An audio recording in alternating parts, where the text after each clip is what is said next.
喺深圳行超佛，你一定見過嗰啲排晒長龍、香噴噴嘅39蚊一隻嘅烤雞。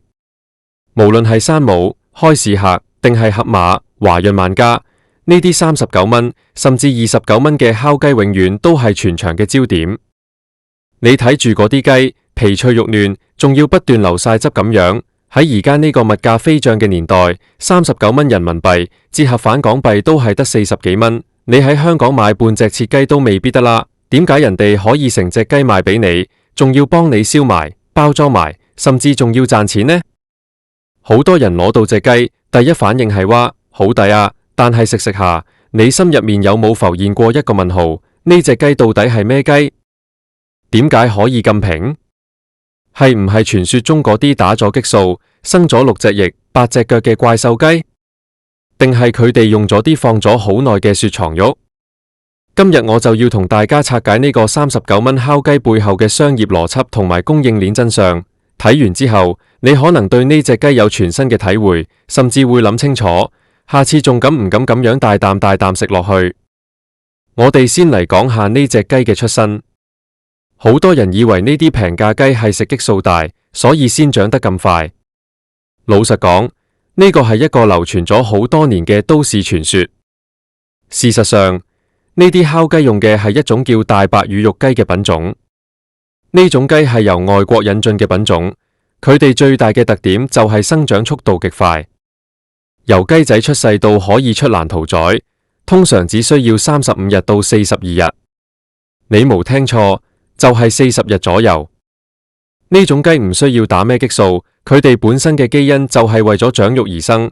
只要你俾足夠嘅飼料，控制好環境嘅溫度同濕度，佢哋就會好似吹氣咁樣大。但係問題就嚟啦，呢種40日就大嘅雞，佢嘅肉質係點樣嘅呢？如果你平時食開香港街市嗰啲過100蚊一隻，養咗100幾200日嘅本地走地雞或者清遠雞，你就會發現大白羽肉雞嘅肉係好鬆散，冇咩雞味嘅。因為佢哋生長週期太短，肌肉纖維根本未發育成熟，脂肪沉澱亦都唔夠。咁點解你食烤雞嘅時候覺得咁好味呢？呢個就係重點啦。稍後我會詳細講下嗰啲醃料嘅魔法。我哋計下數先，點解可以賣39蚊？喺大規模嘅工業化養殖下，一隻大白羽肉雞嘅成本控制係去到一個你難以想象嘅地步。由飼料配方、自動化餵食到大規模屠宰，每一環節都係為咗壓低成本。一隻3斤重左右嘅生雞，批發價可能只係需要10幾20蚊人民幣。超佛大規模採購，價錢仲可以再低啲。加上烤雞係超佛入面最重要嘅流量產品。咩叫流量產品？即係佢根本唔係靠呢隻雞賺錢，佢係靠呢隻雞將你吸引入去超佛。你想下，你為咗買呢隻39蚊嘅雞，你要唔要排隊？排隊嘅時候，你會唔會順便睇下隔籬個生果盤，或者買支汽水配隻雞？再唔係買袋麵包做早餐？呢個就係典型嘅負毛利營銷或者引流策略。對於山姆或者開市客呢啲會員制超佛嚟講，佢哋嘅利潤核心係會員費，而唔係呢隻雞。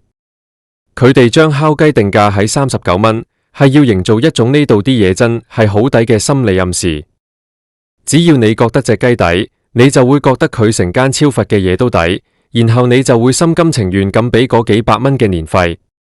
但係除咗商業策略，我哋作為消費者最關心嘅一定係食落肚嘅安全。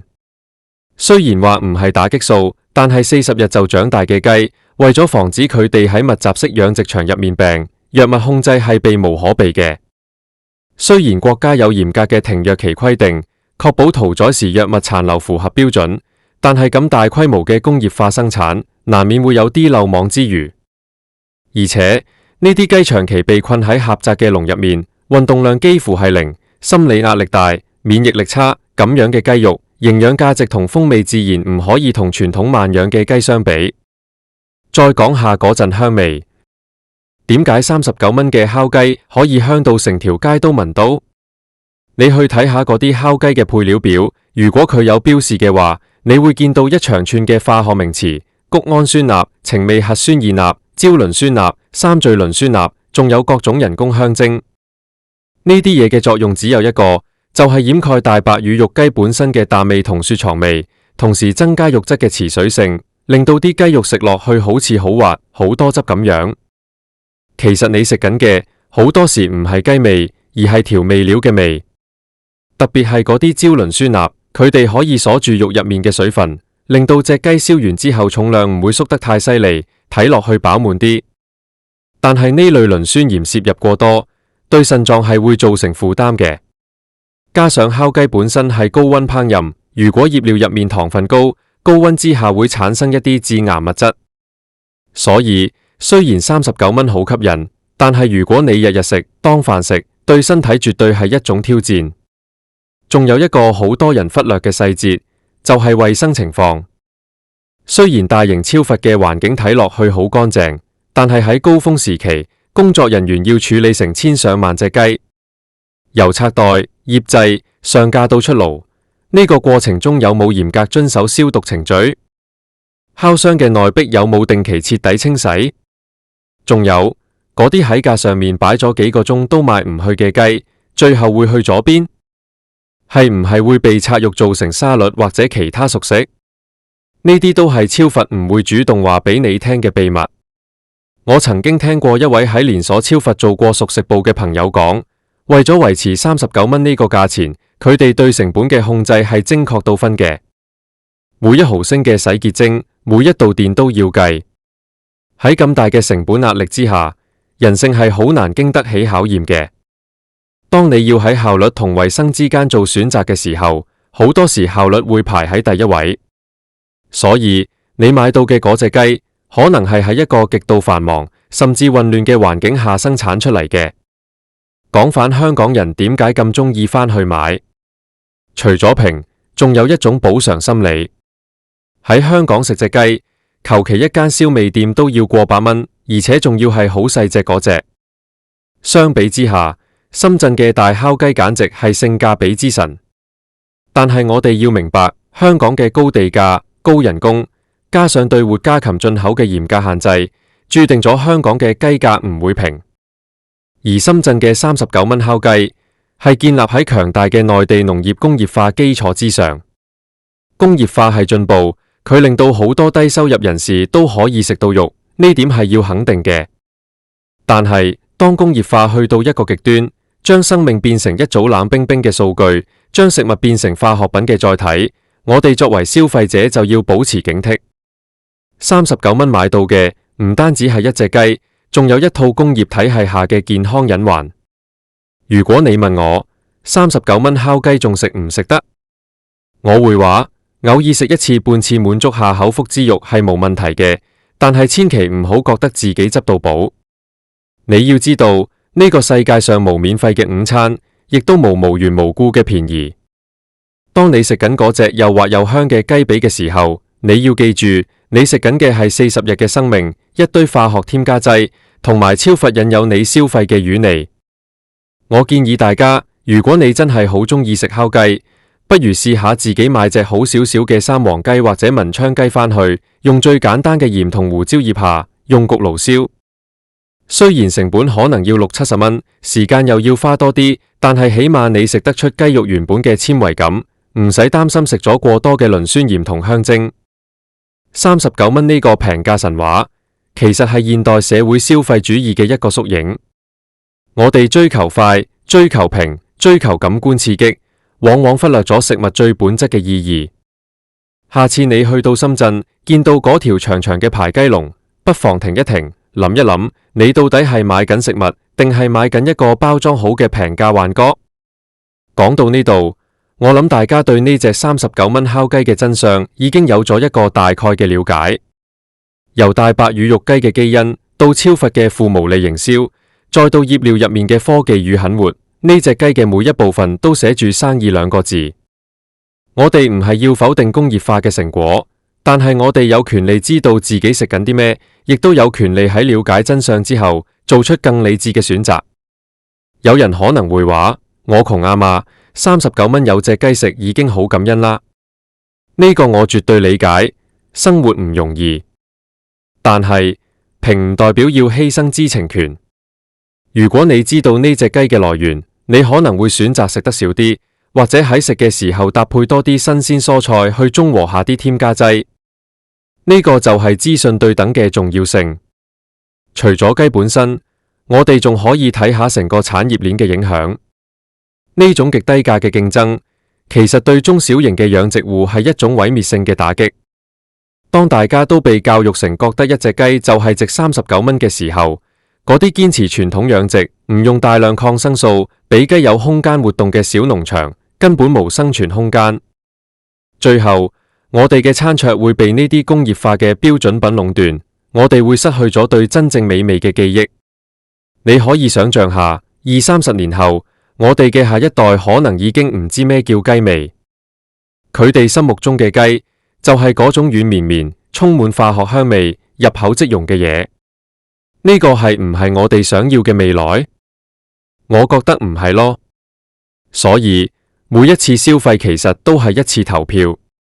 你選擇買咩，就代表你支持緊一種點樣嘅生產模式。我亦都觀察到，最近幾年雖然39蚊烤雞仲係好火熱，但係亦都多咗一啲標榜走地雞、原生態嘅熟食出現，價錢貴1倍甚至2倍，但係依然有市場。呢個說明咗，已經有一部分人開始醒覺，意識到健康同品質嘅重要性。佢哋寧願食少啲，都要食好啲。其實香港人北上消費，除咗因為平，好多時係因為嗰種爽快感。喺香港，你要考慮租金，考慮服務態度，考慮份量。喺深圳，大商場、大空間、大份量，加上好似唔使錢咁嘅價錢，好容易令人失去理性。但係當呢種消費熱潮冷卻落嚟，我哋始終要面對最真實嘅生活問題。我哋食緊嘅嘢，到底值唔值得我哋用健康去換取？最後我想同大家講，39蚊一隻雞，佢嘅價值絕對唔止39蚊。如果你計埋環境成本，計埋醫療成本，計埋對傳統農業嘅衝擊，呢隻雞嘅代價其實好貴。希望呢篇內容可以幫到大家睇清楚呢啲平價神話背後嘅真相。下次見到39蚊烤雞，你仲會唔會衝過去排隊？或者你會唔會喺起筷之前，先諗起今日我同你分享嘅呢啲內容？如果你覺得呢啲資訊對你有用，如果你都想身邊嘅朋友知道呢啲平價食物背後嘅秘密，唔好吝嗇，將呢啲真相分享出去。我哋可能改變唔到大企業嘅商業模式，但係我哋可以改變自己嘅消費習慣。了解真相，先至可以食得安心，活得明白。我哋再深入探討下，點解大白羽肉雞會被選中成為呢場價格戰嘅主角？呢種雞嘅料肉比，即係佢食幾多飼料可以生幾多肉，已經被研究到一個極致。目前大概係1.5:1左右，即係話佢食1斤半嘅飼料就可以生1斤肉。呢種效率係任何傳統雞種都冇辦法比擬嘅。加上佢哋嘅心肺功能其實跟唔上肌肉生長嘅速度，所以佢哋根本喐唔到，只能夠不斷咁食同瞓，將所有能量都轉化成肉。呢種生物機器嘅生產方式，雖然解決咗人類嘅蛋白質供應問題，但係亦都帶嚟咗好多道德同環境嘅爭議。呢啲雞一生都未見過陽光，未腳踏過泥土，佢哋嘅排泄物含有高濃度嘅氮同磷，如果處理得唔好，對周邊嘅水源會造成嚴重污染。當你喺冷氣地方享受緊39蚊烤雞嘅時候，遠方嘅農村可能正喺度承受住呢種工業化養殖帶嚟嘅代價。再講反個味道，好多人話深圳嘅烤雞有一種好特別嘅香味，其實嗰種係美拉德反應結合咗大量人工香精嘅結果。美拉德反應係指蛋白質同糖類喺高溫下產生嘅褐變反應，會產生誘人嘅香味。但係如果喺醃料入面加入咗大量嘅葡萄糖或者果糖，呢個反應會被刻意放大，令到隻雞睇落去色澤金黃，聞落去香氣撲鼻。但係其實呢種過度嘅高溫反應會產生丙烯酰胺等物質，對神經系統同生殖系統都有潛在危險。而且你有冇留意到呢啲烤雞通常都係非常之鹹？鈉含量超標係平價加工食品嘅通病。而唔單止係最平嘅調味料，仲係最好嘅防腐劑同增味劑。高鹽飲食會增加高血壓、心臟病同中風嘅風險。香港人本來飲食習慣已經偏重口味，如果再經常食呢啲工業化生產嘅重口味烤雞，健康風險真係不容忽視。講到呢度，我唔係要嚇到大家以後都唔敢去深圳食嘢。深圳其實都有好多好高質、好講究食材嘅餐廳，但係我哋要有辨別能力。你要知道，39蚊喺呢個年代，除去超罰嘅利潤、人工、電費、運輸，剩返落嚟嘅食材成本到底仲有幾多？如果你用常識去判斷，你就會知道呢隻雞嘅品質上限喺邊度。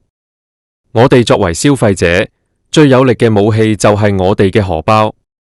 當我哋唔再盲目追求極致嘅低價，當我哋開始願意為咗健康同品質支付合理日價嘅時候，市場自然會提供更好嘅產品。呢個係一個良性循環。相反，如果我哋一直只係睇價錢，咁生產商就只能夠喺睇唔到嘅地方不斷咁慳，最後受害嘅始終係我哋自己。總結一下，39蚊烤雞嘅真相其實好簡單。佢係工業化農業、現代物流技術同埋高明營銷手段共同打造出嚟嘅一個產品。佢唔係奇蹟，亦都唔係福利，佢只係一盤精密計算過嘅生意。睇完呢篇內容，我希望大家下次行入超佛，見到嗰啲排隊買雞嘅人龍，你可以有一種眾人皆醉我獨醒嘅清醒。你可以選擇繼續買，但係請你食得明白，食得克制。生活可以追求便利，但係唔可以失去對食物嘅敬畏。每一隻雞都曾經係一個生命，每一口食物都會變成你身體嘅一部分。好好對待自己嘅身體，由了解你食緊嘅嘢開始。39蚊買唔到健康，買唔到長壽，買到嘅只係一時嘅快感。希望大家都可以喺琳琅滿目嘅平價誘惑面前，保持一份理智同清醒。其實呢種39蚊雞嘅現象，仲反映咗一個社會問題，就係我哋嘅生活節奏太快啦，快到我哋冇時間去買餸煮飯，冇時間去等一隻雞慢慢長大，甚至冇時間去細味食物真正嘅味道。我哋追求快、靚、正，但係好多時，快同正係魚與熊掌，不可兼得。當我哋習慣咗呢種工業化嘅快節奏，我哋失去嘅唔單止係健康，仲有一種對生活細節嘅感受力。